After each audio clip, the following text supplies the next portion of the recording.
Okay जी, बिस्मिल्लाहिर्रहमानिर्रहीम।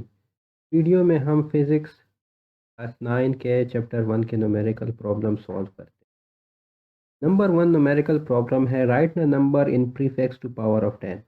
Mechanical nano oscillators can detect a mass change as small as 10 raise to power minus 21 kg। ठीक है, हमने जो भी आपको वीडियो गिवन है उसको प्रीफिक्स के फॉर्म में लिखना है। प्रीफिक्स जो है वो आपके पास बुक पेज नंबर 12 पे मौजूद है। हेक्सा, पीटा, तेरा, गेगा, ये सारे आपके प्रीफिक्सेस हैं।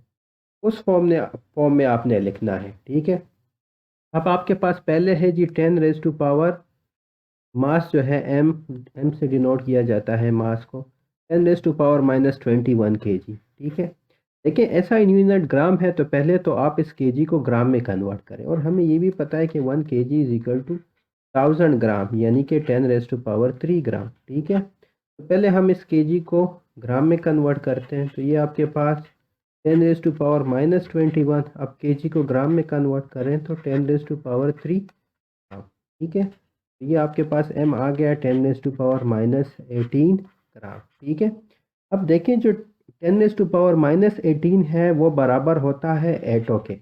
तो जो एटो आपके पास है वो 10 रेज टू पावर माइनस 18 होता है। ठीक है, उसको हम डिनोट करते हैं ए से। ठीक है जी, इसको मैं ऐसे लिख सकता हूँ कि ए जी, एटोग्राम। ठीक है, ये आपका पार्ट 1 हो गया। ठीक है, दूसरे पार्ट को देखते हैं। The nearest neutron star collapse star made primary of neutrons is about 3 multiplied by 10 raised to power 8 18 metre. ये दो दफ़ा लिखा गया है, ये गलत है। ठीक है, एक ही दफ़ा है। ठीक है, तो डिस्टेंस गिवन है जो कि है जी 3 multiply by 10 raise to power 18 metre. ठीक है जी, तो जो रेज टू पावर 18 है वो है एक्सा। एक्सा जो है वो आपका रेज टू पावर 18 है, 10 रेज टू पावर 18 है, और ये ई से डिनोट होता है। इसको सिंपली मैं लिख सकता हूँ 3 एक्सा मीटर। ठीक है जी, मीटर पहले से मौजूद है ऐसा यूनिट, तो मुझे और कुछ करने की ज़रूरत नहीं है, तो ये इसका आंसर हो गया। ठीक है, number third, earth to sun distance is 149.6 million kilometre. ठीक है, सी आपके पास है जी 149 डिस्टेंस है, डी से ही डिनोट कर लेते हैं। ठीक है, 149.6 मिलियन किलोमीटर। मिलियन कहते हैं 10 लाख को, तो 10 लाख में जो है आपके पास, लाख में 5 ज़ीरो होते हैं, मिलियन में 6 ज़ीरो होते हैं, 10 लाख है। ठीक है, ये बेसिकली आपके पास है 149.6 मिलियन को आप कन्वर्ट करें, उसमें 10 रेज़ टू पावर 6 हो गया। अब जो किलोमीटर है, हमें पता है कि किलोमीटर में 1000 मीटर होते हैं, 10 रेज़ टू पावर 3। ठीक है जी, तो इस किलोमीटर को भी हम कन्वर्ट कर लेते हैं, ये आपके पास 10 रेज़ टू पावर 3 भी हो गया। ठीक है जी, अब इसको हम जो है ना ऐसे लिख सकते हैं, d is equal to 149.6 multiply by, again basis same है, पावर ऐड हो जाएंगे, 10 रेज टू पावर 9। अब ये मीटर हो गया। ठीक है जी, क्योंकि किलोमीटर को हमने मीटर में कन्वर्ट कर दिया, मिलियन भी कन्वर्ट हो गया। अब क्या है कि 10 रेज टू पावर 9 आपके पास इक्वल होता है गीगा के। ठीक है जी, किसकी इक्वल होता है? गीगा, क्योंकि कैपिटल जी से डिनोट किया जाता है, वो 10 रेज टू पावर 9 होता है। ठीक है जी, इसको मैं ऐसे लिख सकता हूँ 149.6 गीगा मीटर। ठीक है जी, ये आपकी क्वेश्चन 1 का आंसर। ठीक है जी, 10 raise to power minus 10 metre is the order of diameter of an atom. How many nanometres are in 1 angstrom. पहले आपसे पूछा गया कि एक एंगस्ट्रॉम में कितने नैनोमीटर है। देखिए अगेन ये प्रीफिक्सेस हैं, नैनो का मतलब होता है 10 रेज टू पावर माइनस 9। ठीक है जी, तो नैनोमीटर कितना होता है? नैनोमीटर आपके पास 10 raise to power minus 9 metre होता है। ठीक है जी, 10 raise to power minus 9 metre. तो वो कहते हैं कि एक एंगस्ट्रॉम में कितने नैनोमीटर हैं। ठीक है, 1 एंगस्ट्रॉम आपके बराबर होता है जी, इधर मैं लिख लेता हूँ कि 1 एंगस्ट्रॉम इज इक्वल टू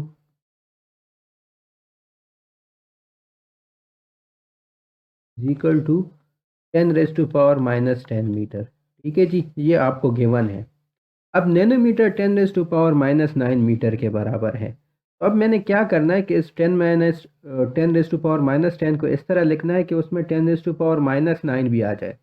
अभी मुझे पता है कि -9 प्लस -1 जो है वो -10 होता है, ठीक है। तो मैं क्या करता हूँ, इसके पावर को ऐसे ही लिख लेता हूँ कि मैं कहता हूँ कि जी 10⁻−1 और मल्टीप्लाई बाय 10⁻−9 मीटर। क्यों? क्योंकि इन दोनों को अगर आप ऐड करेंगे ऐसे यही आता है। तो 10⁻10 को आप ऐसे भी लिख सकते हैं, क्योंकि -1 प्लस -9 आपके पास -10 आता है। तो इन दोनों बेसिस को मैंने अलग अलग लिख लिए। क्यों अलग अलग लिख लिए? कि मैं इसको नैनोमीटर के फॉर्म में लिखना चाहता हूँ। वो मुझसे पूछता है कि एक एंगस्ट्रॉम में कितने नैनोमीटर होते हैं। तो ये आपका नैनोमीटर है।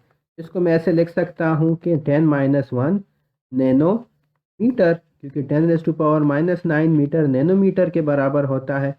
इस पोर्शन की जगह मैंने नैनोमीटर लिख दिया, ठीक है। तो 1 angstrom is equal to 10⁻⁻1 nanometre, ठीक है। अब 10⁻⁻1 जो है वो 1/10 होता है, ठीक है। ये एक मैथ्स का रूल है कि 1/10 आपकी इक्वल होता है 10⁻1 के। इसी तरह 1/100 बेसिकली इक्वल होता है 10⁻2 के, ठीक है। 10⁻1 आपका 1/10 है, इसको मैं 1/10 भी लिख सकता हूँ। या इसको, क्योंकि 1/10 आपके पास 0.1 आता है, तो इसको मैं 0.1 भी लिख सकता हूँ।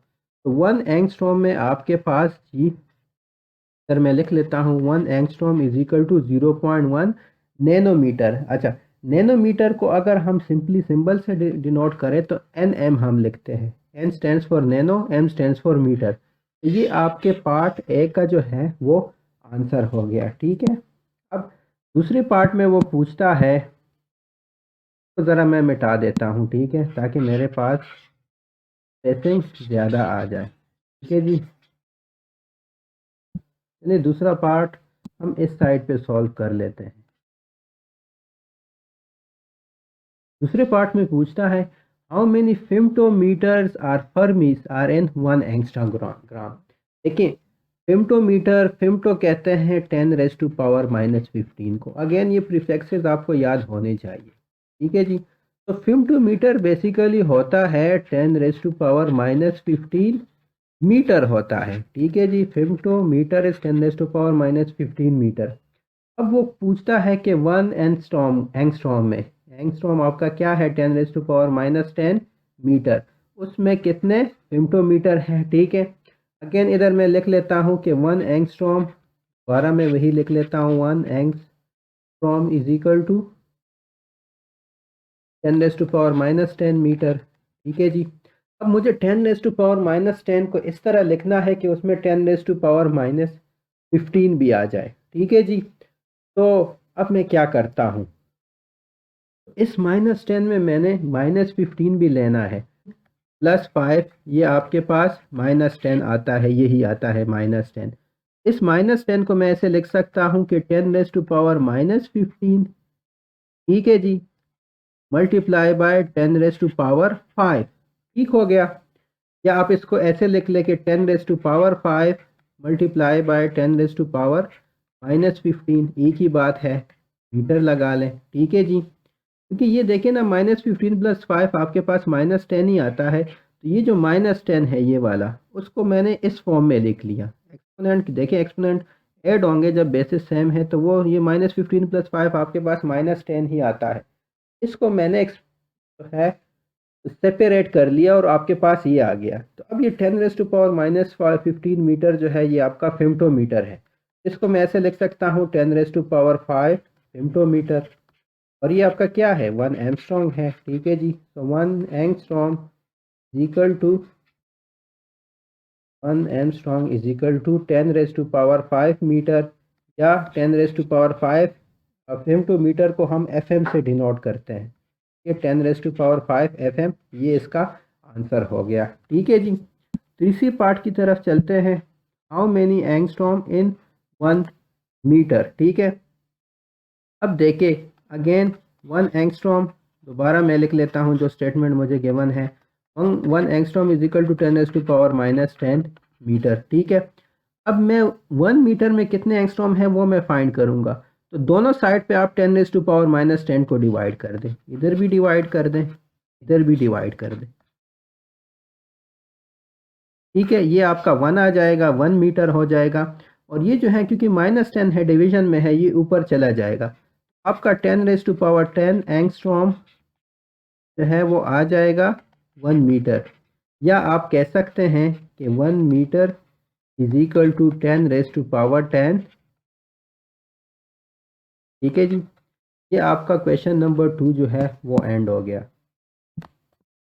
रिकॉर्डिंग स्टार्ट है। ठीक है जी। अच्छा, क्वेश्चन नंबर 3 है कि the speed of light is 299792458 metre पर second, write in scientific notation. ठीक है, साइंटिफिक नोटेशन में मैंने आपसे कहा था कि पहले नॉन ज़ीरो डिजिट होगा, उसके बाद जो है वो आपका डेसिमल पॉइंट होगा। तो ये मैंने डेसिमल पॉइंट लगा दिया और ये जितने भी नंबर्स हैं उनको आप लिख दें और फिर आप raise to power raise to power में एक्सपोनेंशियल फॉर्म में उसको लिखेंगे। तो रेस टू पावर कितने डिजिट्स हैं इस पॉइंट के बाद? 1 2 3 4 5 6 7 8। ये 10⁻8 मीटर पर सेकेंड। तो ये आपका साइंटिफिक नोटेशन में हो गया, क्योंकि ओरिजिनली जो है वो पॉइंट आपका इधर था और फिर आपने उसको इधर शिफ्ट कर दिया। इधर से आप कितने डिजिट शिफ्ट हो गए? 1 2 3 4 5 6 7 8, 8 डिजिट शिफ्ट हो गए, इसलिए 10⁻8 है। और आप 8 डिजिट लेफ्ट साइड पे शिफ्ट हुए तो इसलिए इधर पॉजिटिव आया है। ये मैं पहले भी एक्सप्लेन कर चुका हूँ। ठीक है, दूसरी बात, express the speed of light. पहले में 5 सिग्निफिकेंट फिगर है, दूसरे में है आपके पास 3 सिग्निफिकेंट फिगर। अच्छा, 5 सिग्निफिकेंट फिगर है तो अगेन आपने 2.9979, ये आपके 5 सिग्निफिकेंट फिगर हो गए। 1 2 3 4 5 मल्टीप्लाई बाय 10⁻8 मीटर पर सेकेंड। ठीक है जी, ये आपके 5 सिग्निफिकेंट फिगर्स हो गए, क्योंकि इसमें ये 5 जो है सिग्निफिकेंट फिगर्स है। अगर आपको 6 भी गिवन होता कि 6 सिग्निफिकेंट फिगर तक करें तो आप इधर भी 2 ऐड करते हैं। ठीक है जी, और अगर आपसे कहा जाता कि 7 सिग्निफिकेंट फिगर्स तो फिर आप 4 भी ऐड करते हैं, एटसेट्रा। अच्छा, फाइनली जो है वो आपका 3 सिग्निफिकेंट फिगर्स। अच्छा, अब 3 सिग्निफिकेंट फिगर्स में आपने राउंडिंग भी करनी है। ठीक है, इसको ज़रा मैं क्लियर कर दूं। अब आपने राउंडिंग करनी है क्योंकि आपको ने 3 सिग्निफिकेंट फिगर्स में करना है। तो देखिए इधर भी 9 है तो बेसिकली आपने इधर 1 ऐड करना था, लेकिन इधर अगेन 9 है तो ये 1 भी ये आपका 0 हो जाएगा और ये आपका 1 इधर ऐड हो जाएगा। इसको आपने लिखना होगा 3.00 मल्टीप्लाई बाय 10⁻8 मीटर पर सेकेंड। ये जो है ना, ये इसके 3 सिग्निफिकेंट फिगर्स हो गए। 3 एक हो गया और ये 2 0 2 हो गए, तो ये 3 सिग्निफिकेंट फिगर्स हो गए। अगर आपसे कहा जाता कि 2 सिग्निफिकेंट फिगर्स तक लिखे तो आपने सिर्फ सिग्निफिकेंट फिगर्स तक लिखें। ठीक है, तो आपने सिर्फ 3.0 मल्टीप्लाई बाय 10⁻8 मीटर पर सेकेंड लिखना था। ठीक है, और अगर आपसे कहा जाता कि 1 सिग्निफिकेंट फिगर तक लिखे तो आपने सिर्फ 3 मल्टीप्लाई बाय 10⁻8 मीटर पर सेकेंड लिखना था। ठीक है जी, वो आपने इसलिए लिखना था क्योंकि इधर आपके पास 9 है, राउंडिंग से ये 3 हो जाता है। तो इधर 3 सिग्निफिकेंट फिगर्स का आपसे पूछा गया है, तो ये आपके 3 सिग्निफिकेंट फिगर्स हो गए।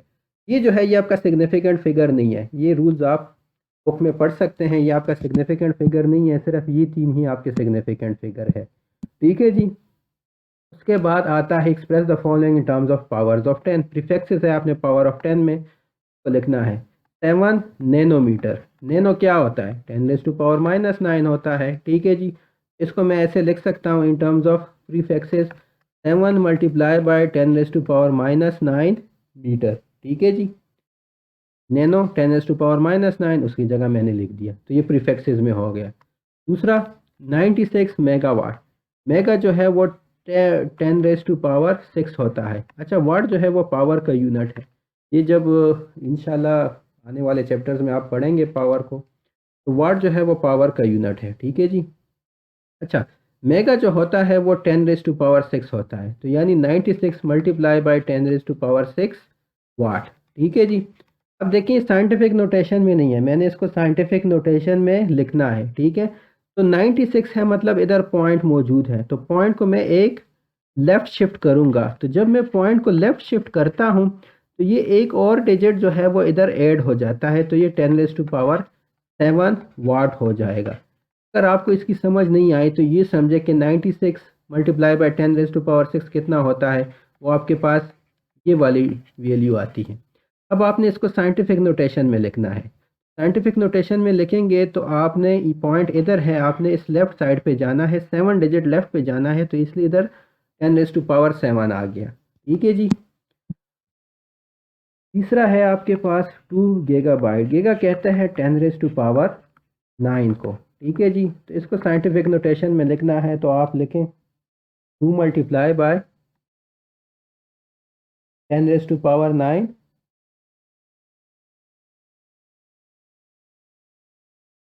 बाइट।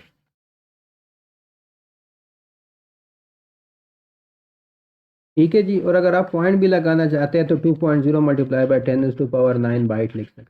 एक ही बात है। ठीक है।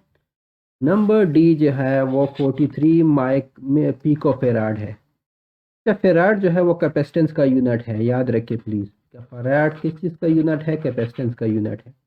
अच्छा, जो पिको है आपके पास, पिको बेसिकली होता है 10⁻12 के बराबर होता है। तो ये बेसिकली 43, और पिको की जगह मैं क्या लिखूंगा? 10⁻12 फेराड हो गया। ठीक है। अब ये देखें कि इधर पॉइंट आपके पास इधर है, तो आपने पॉइंट लेफ्ट साइड पे शिफ्ट करना है। तो जब लेफ्ट साइड पे शिफ्ट करेंगे तो इधर आप एक +1 करेंगे, तो ये आपके पास 4.3 मल्टीप्लाई बाय 10⁻11 फराड आ जाएगा। ठीक है जी। ये इसका राइट आंसर हो गया।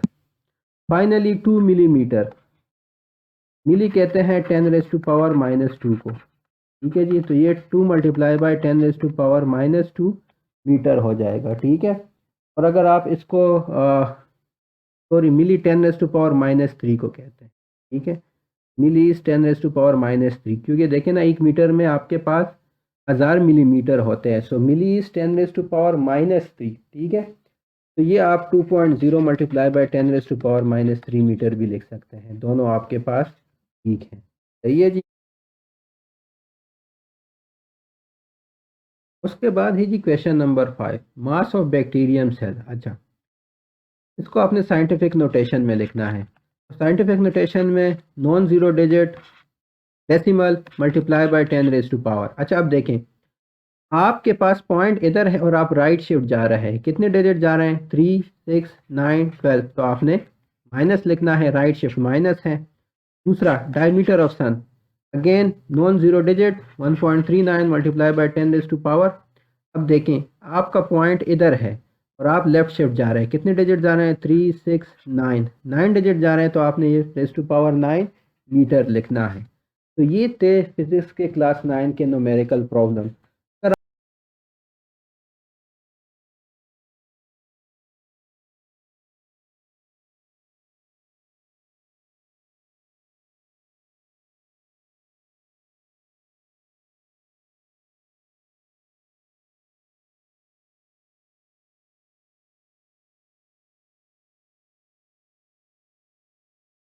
A squash ball makes contact with a squash racket and changes velocity from 15 metre पर सेकेंड वेस्ट टू 25 मीटर पर सेकेंड ईस्ट। ठीक है जी। एक स्क्वाश बॉल है जिसने स्क्वाश रैकेट के साथ कांटेक्ट कर लिया। कांटेक्ट से पहले उसकी जो वेलोसिटी थी वो जी 15 मीटर पर सेकेंड वेस्ट थी। ठीक है। ये मैंने कोऑर्डिनेट्स ड्रा किए हैं, ईस्ट वेस्ट नॉर्थ साउथ। ये 15 मीटर पर सेकेंड वेस्ट हो गया। ठीक है। जैसी ही बॉल रैकेट से टकराई है, जाहिर है उसकी डायरेक्शन चेंज हो गई। फिर उसकी जो वेलोसिटी है वो 25 मीटर पर सेकेंड ईस्ट हो गई। ठीक है। अब आप क्या करें कि एक वेलोसिटी को आप नेगेटिव ले लें, और अगर आप इस आपको पता हो तो ये आपके पास प्लस एक्स एक्सिस होते हैं, ये माइनस एक्स एक्सिस। ठीक है। और ये वाई और माइनस वाई एक्स। इधर आप जो माइनस एक्स एक्सिस है उसको नेगेटिव ले लें, और ये जो इस साइड पे जा रहा है, इस डायरेक्शन पे प्लस एक्सिस पे जा रहा है, इसको आप पॉजिटिव ले लें। ठीक है। मैं सोल्यूशन लिख लेता हूँ। ठीक है। इनिशियल वेलोसिटी क्या है? -15 मीटर पर सेकेंड। ठीक है जी, वेस्ट। ठीक है। क्यों -15? क्योंकि माइनस एक्स एक्सिस की डायरेक्शन की तरफ जा रहा है। और फिर जो है फाइनल वेलोसिटी क्या है? वो आपके पास है जी 25 मीटर पर सेकेंड ईस्ट। ठीक है। टाइम गिवन है 0.10 सेकेंड। ठीक है। अब वो कह रहा है कि डिटरमाइन द वेक्टर एक्सेलरेशन। तो हमें पता है कि acceleration is equal to V F minus V I divided by change of del T. ठीक है जी, del V divide by del T. तो डेल टी आपके पास इधर 0.10 सेकेंड है। Again V F final velocity 25 metre पर second minus initial velocity minus 15 metre पर सेकेंड। ठीक है जी, डिवाइड बाय टी जो कि 0.1 सेकेंड है। ठीक है जी, इसको सॉल्व करें आप, ये आपके पास आ जाएगा जी 40 मीटर पर सेकेंड डिवाइड बाय 0.1 सेकेंड। ये आपके पास आ जाएगा जी 40 मीटर पर सेकेंड स्क्वेयर। अब एक्सेलरेशन की डायरेक्शन क्या है, वो आपके पास ईस्ट है। मैं इधर लिख लूँगा 40 मीटर पर सेकेंड स्क्वेयर ईस्ट। ठीक है जी, आपने एक्सेलरेशन की डिफिनीशन से ही इसका जो वैल्यू है एक्सेलरेशन का मैग्नीट्यूड और डायरेक्शन है वो फाइंड कर दिया। आप फर्स्ट इक्वेशन ऑफ मोशन से भी first equation of motion use करके भी एक्सेलरेशन फाइंड कर सकते हैं। दोनों एक ही चीज़ है, क्योंकि first equation of motion V F is equal to V I plus A T है। उससे आप ए निकाल के जो है पुटिंग कर सकते हैं, एक्सेलरेशन फाइंड कर सकते हैं। नहीं तो according to definition of acceleration भी आप इस क्वेश्चन को सॉल्व कर सकते हैं। क्वेश्चन नंबर 2 की तरफ चलते हैं। ठीक है जी, क्वेश्चन 2 कहता है अ गोल्फ बॉल, सोल्यूशन में लिख लेता हूँ। अ golf ball that is initially travelling मतलब ये इसकी इनिशियल वेलोसिटी है। इसको मैं लिख लेता हूँ V I is equal to 25 metre पर सेकेंड। गोल्फ बॉल है जो कि ट्रेवल कर रहा है 25 मीटर पर second.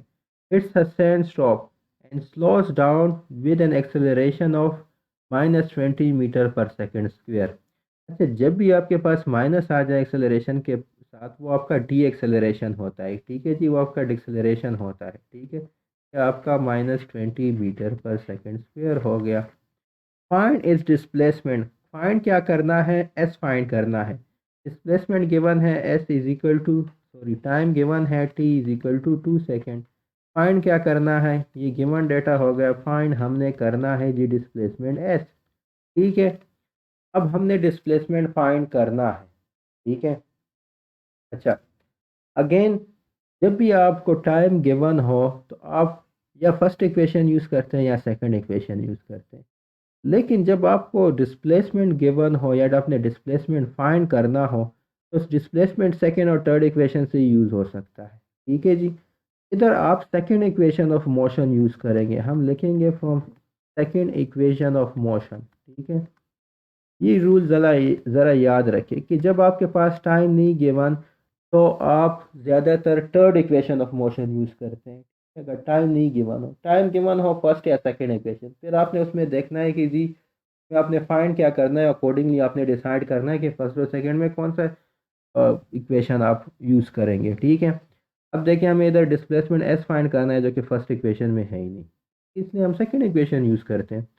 S is equal to V I T plus half A T square. ठीक है जी, इनिशियल वेलोसिटी क्या है 25 मीटर पर सेकेंड मल्टीप्लाई बाय टाइम जो कि आपके पास है जी 2 second plus half acceleration -20 metre पर सेकेंड स्क्वेयर। ठीक है जी, ये आपके पास एक्सेलरेशन हो गई और फिर टी स्क्वेयर यानी कि 2 का स्क्वेयर। ठीक है, 25 टू ज़र आपके पास 50 आता है, ये आपके पास 50 मीटर हो गया।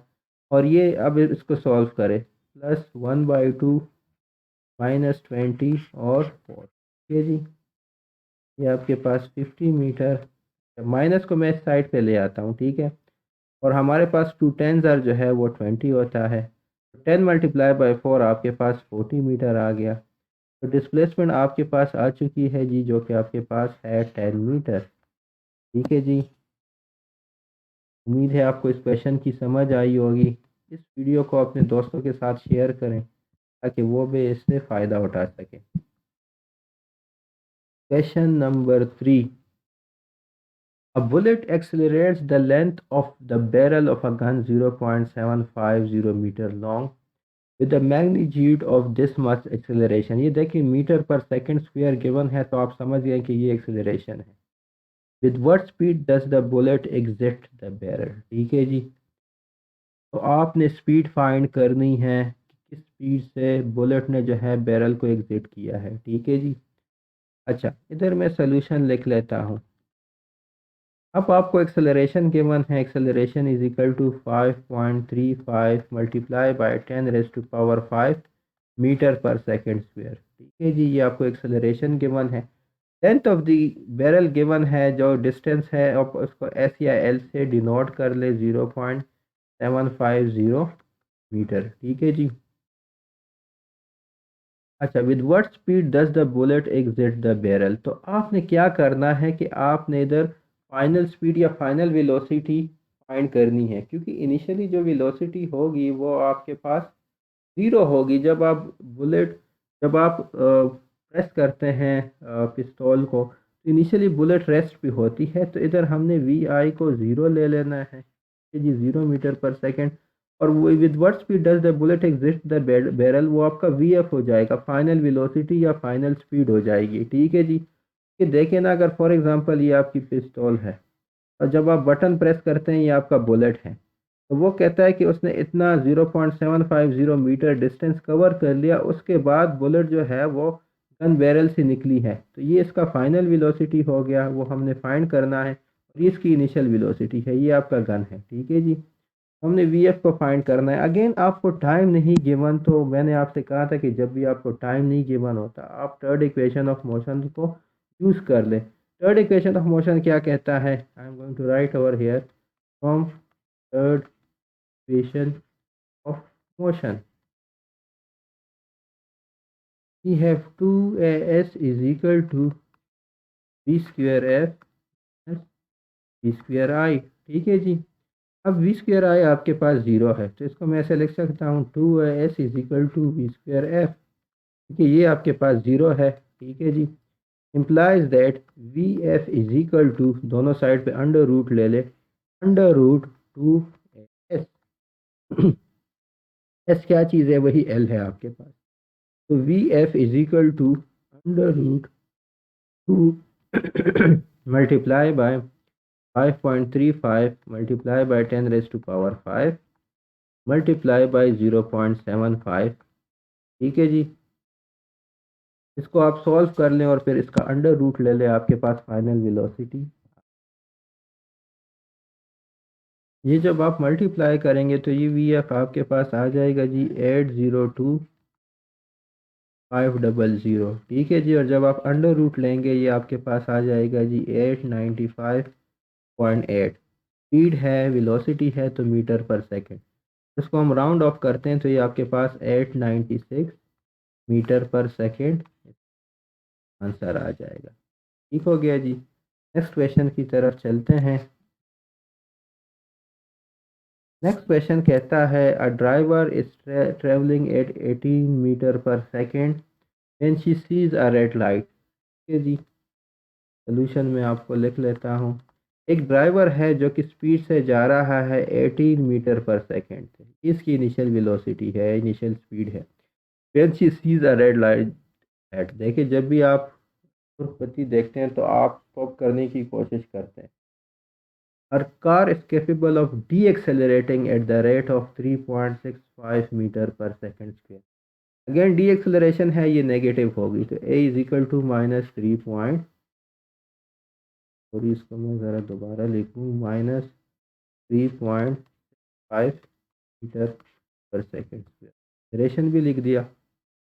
If she applies brake when she is only 20 meter from the intersection when she sees the light, will she be able to stop in time. ये आपके पास एबल है, ABLE। ठीक है।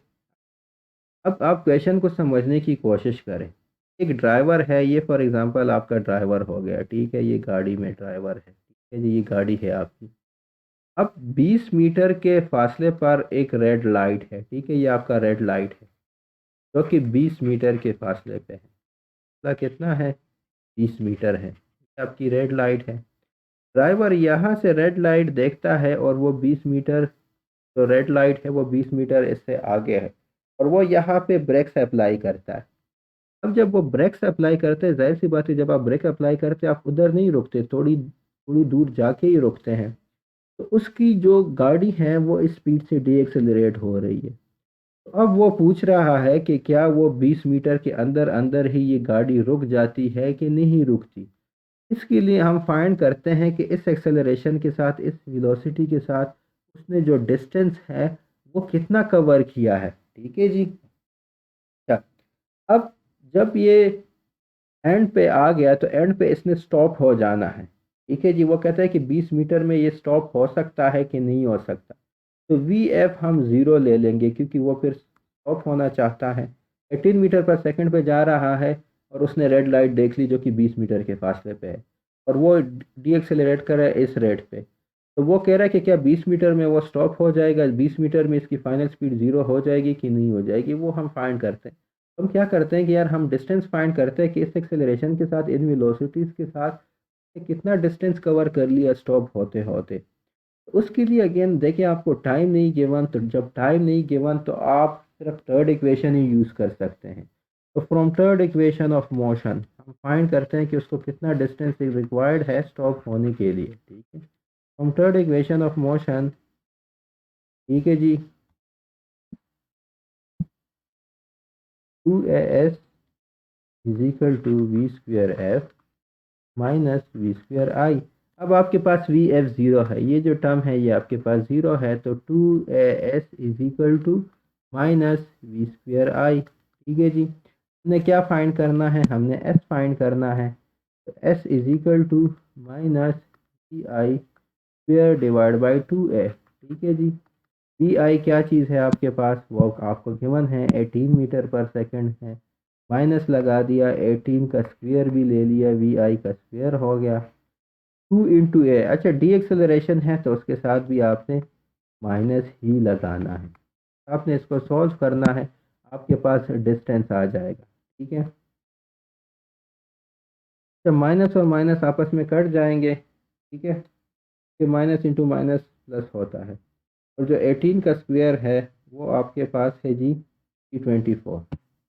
ये आपके पास 324 और 2 इंटू 3.65, ये भी आप कैलकुलेटर से कर ले कि 2 × 3.65 आपके पास 7.3 आता है। ठीक है। और अब आप इसको डिवाइड कर लें, ये आपके पास डिस्टेंस आ जाएगा 324 डिवाइड बाई 7.3। ये आपके पास डिस्टेंस आ गया जी 44.38 मीटर। तो मैं 44.4 मीटर कह लेता हूँ। ठीक है। आपके पास डिस्टेंस आ गया एस इज इक्वल टू 44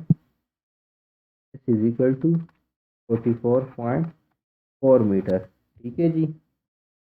अच्छा, अब देखें इस स्पीड के साथ अगर वो जा रहा है इस वेलोसिटी के साथ, और फिर उसने एक्सेलरेशन, उसने ब्रेक्स अप्लाई कर ली और इस एक्सेलरेशन के साथ उसकी स्पीड कम हो रही है, तो उसको 44.4 मीटर डिस्टेंस चाहिए स्टॉप होने के लिए। लेकिन इस गाड़ी के पास तो सिर्फ 20 मीटर डिस्टेंस है। अगर ये लेड लाइट राइट 44.4 मीटर के डिस्टेंस पे होता तो ये फिर रुक जाता। ठीक है जी। तो ये फिर उससे पहले ही रुक जाता, रेड लाइट से पहले ही रुक जाता। लेकिन अब ये रेड लाइट से पहले नहीं रुक सकता क्योंकि इसको 44.4 मीटर डिस्टेंस चाहिए। तो वो कह रहा है कि will she be able to stop in time, तो इसका आंसर आपके पास है no. Will she not be able to stop in time. Why? Because उसको और भी डिस्टेंस चाहिए स्टॉप होने के लिए, वो इधर आके स्टॉप होगा। ये आपका जो है 24.4 मीटर है, वो यहाँ से अगर रेड लाइट देखेगा तो यहाँ जाके स्टॉप होगा, जो कि टोटल आपके पास 44.4 मीटर है। लेकिन वो पूछ रहा है कि क्या 20 मीटर में वो स्टॉप होगा कि नहीं। 20 मीटर में वो स्टॉप नहीं होगा। ठीक है जी। उम्मीद है आपको इसकी समझ आई है। क्वेश्चन नंबर 5 की तरफ चलते हैं, जो कि मैंने इस साइड पे लिखा है। ठीक है। क्वेश्चन 5 कहता है an antelope moving with constant acceleration of 2 metre per second square crosses a point where its velocity is 5 metre per second. Solution है, कांस्टेंट एक्सेलरेशन आपको गिवन है 2 मीटर पर सेकंड स्क्वायर। ठीक है। Crosses a point where its velocity is 5 metre per second. एक point से उसने cross कर लिया जहाँ पे उसकी वेलोसिटी है जी 5 metre per second. After 6 second T is equal to 6 second आ गया। ठीक है जी। How much distance it has covered, S question mark है। एंड इट्स वेलोसिटी 6 सेकंड के बाद इसकी क्या वेलोसिटी है, तो इस वेलोसिटी को हम फाइनल वेलोसिटी कह लेते हैं, इसको हम इनिशियल वेलोसिटी कह लेते हैं। ठीक है, आपसे डिस्टेंस कवर्ड का पूछा गया, आपसे फाइनल वेलोसिटी का पूछा गया। तो पहले जी डिस्टेंस कवर्ड, अगेन देखिए टाइम गिवन है तो आप second equation of motion use करें डिस्टेंस के लिए, टाइम ना गिवन होता तो हम third equation of motion use करें। मैंने सेकेंड इक्वेशन ऑफ मोशन लिख दिया। अब वी आई आपके पास है जी 5 मीटर पर सेकेंड, ठीक है 5 में लिख लेता हूँ। टी आपके पास है 6 सेकेंड, ये टी लिख दिया, ये हाफ हो गया। अब एक्सेलरेशन को मैं नेगेटिव नहीं ले रहा क्योंकि वो एक्सेलरेशन है, ये एक्सेलरेशन नहीं है, तो एक ही जगह मैंने टी लिख दिया। टी स्क्वेयर 6 का स्क्वेयर, ठीक है जी। ये आपके पास 5 × 6 30 होते हैं, तो ये 30 प्लस हाफ इंटू 2, 6 स्क्वेयर आपके पास 36 होता है, ठीक है जी। T2 इसके साथ कट जाएगा तो ये आपके पास S is equal to 6 metre आ जाएगा, ठीक है जी। डिस्टेंस आपने फाइंड कर दिए। दूसरा क्या है कि फाइनल वेलोसिटी फाइंड करो। फाइनल वेलोसिटी के लिए अगेन आप इक्वेशन 1 यूज़ करें, हम फर्स्ट इक्वेशन ऑफ मोशन लिख लेता हूँ, फर्स्ट इक्वेशन ऑफ मोशन, ठीक है जी। F is equal to V I plus A T, which implies V F is equal to V I आपको गिवन है 5 मीटर पर सेकेंड है, ए गिवन है 2 पर सेकेंड स्क्वायर है, टी गिवन है 6 है। तो 5 + 12 ये आपके पास जो है 17 मीटर पर सेकेंड आ गया। आपने दोनों फाइंड कर लिए, डिस्टेंस 66 मीटर आ गया और वी एफ आपके पास 3 मीटर पर सेकेंड आ गया, ठीक है जी। तो आपने दोनों फाइंड कर लिए। क्वेश्चन 6 की तरफ चलते हैं। विद व्हाट स्पीड, ये आपका स्पीड है, ठीक है, SPEED must a ball be thrown vertically from ground level to rise to a maximum height of 50 metre. अच्छा, आपको हाइट h जो है ना वो गिवन है 50 मीटर की। अब आप देखें इसमें ग्रेविटी आ गई है, जब भी आप y एक्सिस पे जो भी आ जाए उसमें ग्रेविटी होती है, बॉल ऊपर जाता है उसमें ग्रेविटी इन्वॉल्व होती है। तो with what speed must a ball be thrown vertically from ground level to rise to a maximum height of 50 metre, ठीक है। ये देखें ये ग्राउंड लेवल आपका हो गया, या यहाँ से वो कह रहा है कि जब बॉल थ्रो होगी तो कितनी वेलोसिटी के साथ, कितनी स्पीड के साथ थ्रो हो जाए कि वो 50 मीटर वर्टिकल हाइट जो है, वर्टिकल डिस्टेंस जो है वो कवर कर ले, ठीक है। तो इनिशियल जो वेलोसिटी है वो आपने फाइंड करनी है कि जब आपने बॉल को ग्राउंड से थ्रो कर दिया। फाइनल वेलोसिटी तो ज़ीरो है, देखिए ना बॉल जब ऊपर जाएगा तो यहाँ पे रुक जाएगा, तो इधर आपके पास जो फाइनल वेलोसिटी है वो तो आपके पास ज़ीरो है, ठीक है जी। इनिशियल जो वेलोसिटी है, जिस वेलोसिटी के साथ आपने बॉल को फेंका है वो आपने फाइंड करनी है, वो आपकी वी आई है, वी आई इनिशियल वेलोसिटी, वो आपका क्वेश्चन मार्क है। दूसरी बात देखें, ये ग्राउंड के जो आप बॉल ऊपर फेंकते हैं तो वो ग्राउंड के उलट जा रहा होता है, तो आपका जो एक्सेलरेशन है वो इक्वल है -g के, जी जी आपने -9.8 मीटर पर सेकेंड लेना है। अच्छा, अगेन आपको टाइम नहीं गिवन तो आपने third equation of motion use करना है, सेकंड नहीं यूज़ करना, क्योंकि मैंने आपसे कहा था कि फर्स्ट और सेकंड दोनों में टाइम होता है, इधर आपका टाइम का कोई जिक्र नहीं है। ये मैं लिख लेता हूँ 2s is equal to V square F minus V square I. अच्छा, s की जगह आप h लिखें, a की जगह आपने -g लिखना है, ठीक है। तो ये आपके पास 2 into -g into H equal to V square F minus V I square, ठीक है जी। ये आपके पास -2gh हो जाएगा, वी एफ आपके पास 0 है, तो 0 माइनस वी आई स्क्वेयर हो जाएगा, ठीक है। Which implies -2gh equal to minus V I square, minus minus cut हो गए, ठीक है। क्या फाइंड करना है आपने, वी आई फाइंड करना है, तो वी आई के लिए दोनों साइड पे अंडर रूट ले लें, 2gh का अंडर रूट आपने लेना है, ठीक है जी। इसमें बस पुटिंग करें, इसमें और कुछ नहीं रहता। V I is equal to 2 multiply by 9.8 multiply by 50। तो आप पुटिंग कर लें, कैलकुलेटर से सॉल्व कर लें, 9.8 मल्टीप्लाई बाई 50, ये आपके पास 980 आ गया। V I is equal to root 980, उसका यूनिट जो होगा वो मीटर पर सेकंड होगा। तो आप अंडर रूट ले ले तो 980 है उसका, अंडर रूट ले लेता हूँ 980 का, या आपके पास 31.3 मीटर पर सेकंड आता है, 1.3 मीटर पर सेकंड। ठीक है, बुक से चेक करते हैं कि आंसर ठीक है कि नहीं। बुक के एंड में आपको आंसर गिवन जी, तो ये देखिए बिल्कुल ठीक आंसर है। आपकी जो इनिशियल वेलोसिटी है वो आपके पास है जी 31.3 मीटर पर सेकंड। तो इस वेलोसिटी से अगर आप बाल को ऊपर फेंकेंगे तो वो 50 मीटर ऊपर जाएगा और उसके बाद रुक जाएगा। ठीक है, ये चैप्टर 2 के न्यूमेरिकल्स थे। उम्मीद है आपको ये वीडियो पसंद आई। प्लीज़ इस वीडियो को लाइक कीजिए, चैनल को सब्सक्राइब कीजिए, और ये वीडियोस अपने दोस्तों के साथ शेयर कीजिए। देखिए